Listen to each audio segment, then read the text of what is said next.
तो दोस्तों उम्मीद कि आप ठीक होंगे। अभी मैं बात करना चाहूँगा आपसे सिंध की तालीम के हवाले से, कोरोना वायरस के हवाले से। ये पहले तो तय है कि सिंध के अंदर सिंध गवर्नमेंट ने, वज़ीर आला सिंध मुराद अली शाह ने अच्छे इकदाम किए थे। जब स्टार्टिंग में कोरोना की आमद थी पाकिस्तान के अंदर, तो उसमें सबसे ज़्यादा बेहतर और अच्छे किस्म के जो कोरोना के अगेंस्ट लड़ने के हवाले से जो इंतज़ाम थे वो सिंध गवर्नमेंट ने किए थे। लेकिन अब मैं ये कहना चाहूँगा, जैसे हालिया ऐलान हुआ था कि 23 अगस्त को पूरे के पूरे जो जामियात हैं, पूरे के पूरे स्कूल्स हैं, यूनिवर्सिटीज़ हैं, कॉलेजेस हैं, वो ओपन होंगे।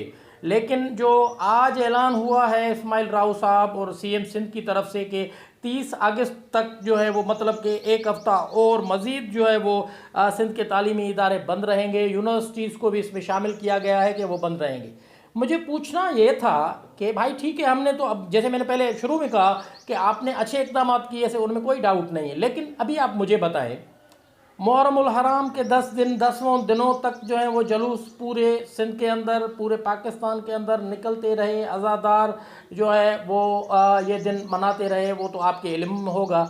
आपके इल्म में ये भी होगा कि मसाजिद के अंदर जो है जुमे नमाज से लेकर बाजमात नमाज़ें जो है वो अदा की जा रही हैं। अल्हम्दुलिल्लाह वो अच्छी बातें हो रही हैं, आपने उसकी इजाज़त दी हुई है।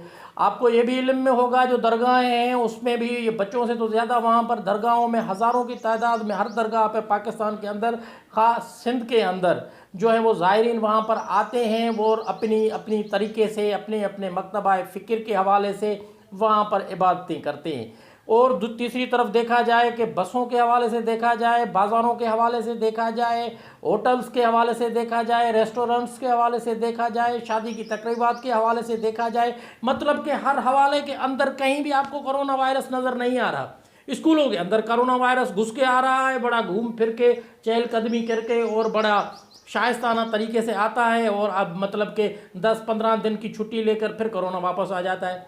भाई मेरे अक्ल के नाखुन लें, मैं सीएम सिंध से कहूँगा थोड़ी सी दानाई का मुजाहरा करें। एक आपने अच्छा काम किया है और उसको मतलब ये इस किस्म के इक़दाम करके अपने अच्छे कामों पर भी क्वेश्चन मार्क ना उठवाएं। और जो आपने दानिस्ता तौर पर सिंध की तालीम का बेड़ा गर्क करने के लिए, पहले से ही बेड़ा गर्क है सिंध की तालीम का।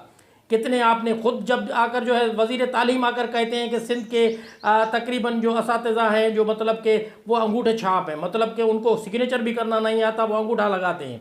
मतलब इतने ना आए आप टीचर्स के हवाले से तो खुद कह चुके हैं, सबके सब टीचर्स ठीक है आपने नहीं कहा, लेकिन सिंध के अंदर तालीम देने के हवाले से टीचर्स बेताब बैठे हुए हैं।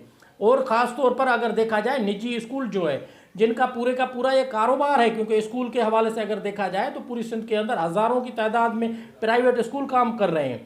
तो उनमें जो है हज़ारों की तादाद में टीचर्स हैं, मेल और फीमेल्स हैं।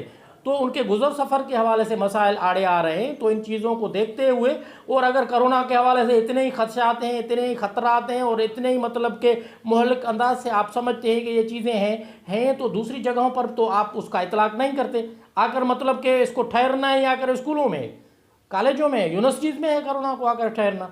सो अक्ल से काम लें। और मैं ये चाहूँगा पूरी सिंध के अंदर जैसे सोशल मीडिया पे एक धूम मची हुई है, मैं उनके साथ खड़ा हूँ। और मैं सीएम सिंध को, सिंध गवर्नमेंट को चेयरमैन और चेयरमैन पीपल्स पार्टी को गुजारिश करूँगा कि वो ये तातील ख़त्म कर दें और यूनिवर्सिटीज़ ओपन और सारे स्कूल और कॉलेजेस ओपन करने का ऐलान कर दें।